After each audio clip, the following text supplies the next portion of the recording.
who is in Jerusalem on the second leg of his trip through Europe and the Middle East. Mr. Secretary, I know it's the evening hours there and you've had a long day. We appreciate your time. You've got quite a busy schedule. You met earlier with Prime Minister Netanyahu. He said he's lockstep with the Trump administration, but he can't share details on, quote, when the gates of hell will be open if all of our hostages are not released. Did he tell you he wants to keep talks going to get to phase 2 of this hostage deal? Well, I think we share a common goal. We want to see every hostage released. Frankly, I think, and the president has said this, we want to see them out as soon as we possibly can. And certainly, the world has watched these images of people, and it's just heartbreaking to remember that some of them have been now almost 2 years there. It's a horrifying situation. So we coordinate and work very close with them. We share the goal that every hostage needs to come home, every single one, without delay. Obviously, there are details of how we're pursuing that and coordinating that we're not going to share publicly because we don't want to endanger the hostages and we don't want to endanger this process. But suffice it to say that if it was up to us, every one of these hostages would be home right now, and we want it to happen as soon as possible. Okay, so the deal stands. Again, we want every hostage out as soon as possible. We will, and we want to see them home. There are some that are supposed to, under the deal, there are some that are supposed to be released coming up next weekend. We expect that to happen, but we'd like to see them all come out. We're not in favor of waiting weeks and weeks. Now, that may be the process that's in place because of the deal, but we would like to see them all out as soon as possible, and we continue to coordinate. And that's what we'd like to see is the outcome. Who wouldn't want all these hostages to be home and with their families? Understood. I want to ask you about Iran as well. President Trump has said he wants a diplomatic deal with Iran. Are you reaching out to them? And alongside that, does the U.S. support a preemptive strike by Israel on Iran to take out its nuclear program? Well, first of all, Israel will always have to act in what they believe is their national interest and their national defense. And so I'm not going to speak about whatever strategies they may have on this or any other topic. I will say that we don't have any outreach from Iran. We haven't seen any. And ultimately, we've seen in the past that efforts that Iran has undertaken diplomatically have been only about how to extend the time frame but continue to enrich and in addition to sponsor terrorism, in addition to build these long-range weapons, in addition to sow instability throughout the region. But let's be clear, there's been zero outreach or interest to date from Iran about any negotiated deal. Ideally, yeah, I would love to wake up one day and hear the news that Iran has decided not to pursue a nuclear weapon, not to sponsor terrorism, and re-engage in the world as a normal government. We've had no indication of any of that, not just now, but for 30 years. So you head from Israel to Saudi Arabia next. I know you'll be talking about Gaza, but we've also learned that Saudi Arabia is trying to facilitate this diplomacy with Russia about Ukraine.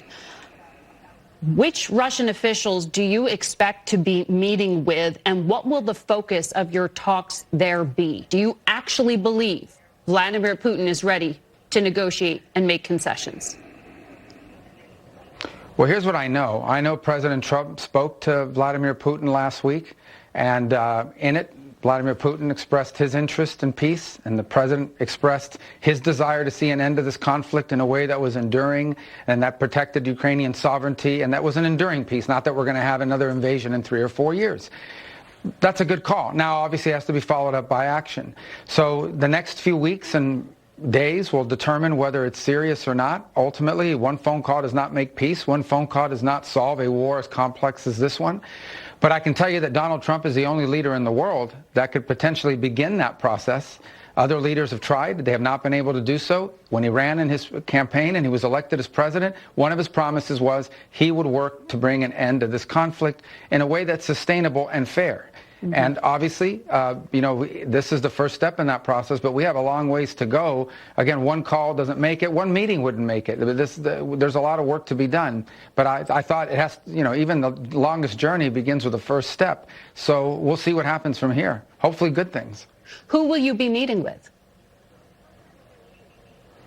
Well, nothing's been finalized yet. I was scheduled to be in Saudi Arabia anyways. We announced that trip a week ago and a week and a half ago. So ultimately, look, if at any point in time there's an opportunity to continue the work that President Trump started last week to begin to create an opening for a broader conversation that it would involve involve Ukraine and would involve the end of the war and would involve our allies all over the world, particularly in Europe.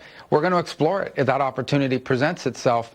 I don't have any details for you this morning other than to say that we stand ready to follow the president's lead on this and begin to explore ways, if those opportunities present itself, to begin a process towards peace. Now, a process towards peace is not a one-meeting thing. This war has been going on for a while. Right. It's difficult. It's complicated. It's been bloody. It's been costly. So it will not be easy to end a conflict like this. And there are other parties at stake that have opinions on this as well. The European Union has sanctions as well. The Ukrainians are obviously fighting this war. It's their country and they're on the front lines. So one meeting isn't going to solve it. But I want to reiterate, the president made clear he wants to end this war. And if opportunities present themselves to further that, we're going to take them if they present themselves. We'll see what happens over the next few days. But to be clear, Keith Kellogg, who is the envoy appointed to help with these talks, says these are going to be parallel negotiations, meaning the Ukrainians and Russians aren't talking to each other yet. When you meet with your Russian counterpart, whoever that is, are you going to be sitting there arguing Ukraine's position? Well, first of all, I think what we have to understand is right now there is no process. Right. What we have right now is a call between Putin and President Trump in which both sides expressed an interest in ending this conflict. I mean, imagine there will be follow-up conversations to figure out what a process to talk about that would look like. And then at that point, perhaps we can begin to share more details. So it's a bit premature. I know there's been a lot of reaction to it because there's been no conversation about it, any serious conversation. But I want to go back to the point I made. President Trump ran. He was very clear. He thinks this war needs to end. And if he sees an opportunity to end it, which is what he's looking for, whether there is an opportunity or not, we're going to pursue it. Ultimately, it will reach a point when if it's real negotiations, and we're not there yet, but if that were to happen, Ukraine will have to be involved because they're the one that were invaded. And the Europeans will have to be involved because they have sanctions on Putin and Russia as well. And they've contributed to this effort. We're just not there yet. We really aren't. But hopefully we will be because we'd all like to see this war end. No doubt. The last administration did have contact through the intelligence agencies with Russia, but they didn't believe there was any proof that Vladimir Putin was interested in talks. You know the history with Vladimir Putin. He likes to use diplomacy as a cover to distract while he continues to wage war. Do you trust that this time is different? Yeah, I don't think in geopolitics anyone should trust anyone. I think these things have to be verified through actions. I said yesterday that peace is not a noun, it's a verb, it's an action. You have to take concrete steps towards it. What I can tell you is I know of no better negotiator in American politics than President Trump. Yeah. I think President Trump will know very quickly what